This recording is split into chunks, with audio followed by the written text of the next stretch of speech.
बारे में। आप कह सकते हैं एक वर्ल्ड क्रिकेट का किंग है और आप कह सकते हैं दूसरे छोर पर है पाकिस्तान के जो फैंस होते हैं वो बाबर को अपना किंग मानते हैं, लेकिन हम सब जानते हैं कि भाई Virat Kohli is the original king. अब देखिए एज इट इज कंपैरिजन करना तो दोनों के लिए वो अनफेयर होगा, बाबर आजम पर भी और विराट कोहली पर भी। बाबर आजम ने पहले भी बहुत ज्यादा आप कह सकते हैं कि इस चीज को बोला है कि I admire Virat Kohli and वो उनसे कंपैरिजन नहीं बनता। एंड सिमिलरली विराट कोहली ने भी काफी अप्रिशिएट करा है बाबर आजम को, एक समय भी कहा था कि is one of the top batters, और वो एक म्यूचुअल रिस्पेक्ट है। लोग वैसे ही वो फैन वॉर क्रिएट करने लग जाते हैं। लेकिन आज इस वीडियो में क्योंकि देखिए बाबर आजम का जो है आज एक माइलस्टोन उन्होंने अचीव कर लिया है, fastest to 10,000 T20 runs, overall T20 runs, चाहे फ्रेंचाइजी क्रिकेट और आप इंटरनेशनल क्रिकेट को सारा एग्रीगेट करके जो आंकड़ा सामने आया है, बाबर आजम ने वहां पर Chris Gayle even Virat Kohli जैसे दिग्गजों को पीछे छोड़ दिया है। He is the fastest to 10,000 T20 runs.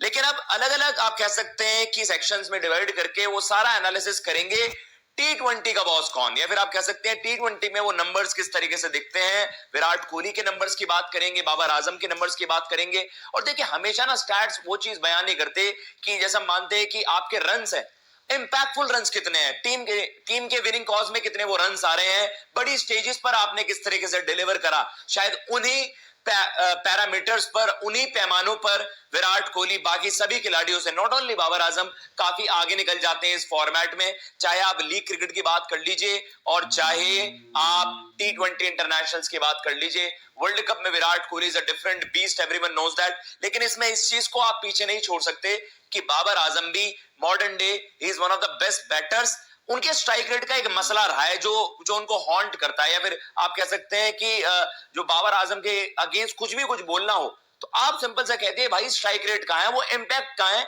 जो T20 में आपको चाहिए होता है।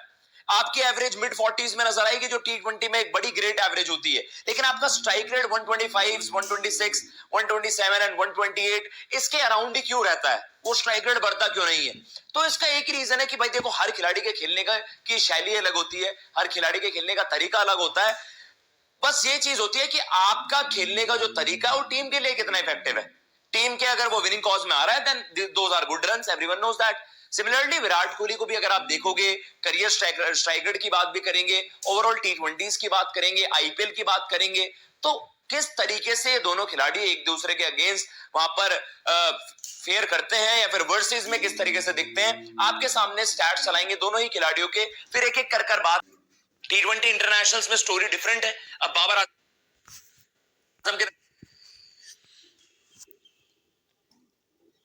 की बात कर लीजिए, बाबर आजम PSL का हाईएस्ट रन गेटर है, 30-50 उसके हैं, एक्स्ट्राऑर्डिनरी आई थिंक 80 कुछ मैचेस हैं, तो वो एक बड़ा जबरदस्त उनका कन्वर्जन रेट है। विराट कोहली की अगर देखा जाए 230 ऑड उनके रन्स हैं IPL में, 230 ऑड उनके मैचेस हैं, और करीबन आप देखते हो विराट कोहली है PSL के highest run getter Babar Azam है। अब वही चीज है, बाबर आजम ने एक टाइटल जीत रखा है PSL में, और 2020 में वो कराची से वो हाईएस्ट रन गेटर भी थे, तो कहीं ना कहीं उसमें उनका टाइटल विनिंग भूमिका एक आ गई। तो PSL उन्होंने एक टाइटल वहां पर जीता और उसमें उनके रन्स भी थे, हाईएस्ट रन गेटर थे, मैन ऑफ द टूर्नामेंट थे वो। लेकिन विराट कोहली के हाईएस्ट रन गेटर वाले सीजन बड़े जबरदस्त हैं, 973 का आंकड़ा आज भी कोई IPL में नहीं छू पाया है, लेकिन विराट कोहली टाइटल नहीं जीत पाए हैं। कैप्टनसी में देखा जाए तो विराट कोहली का इंटरनेशनल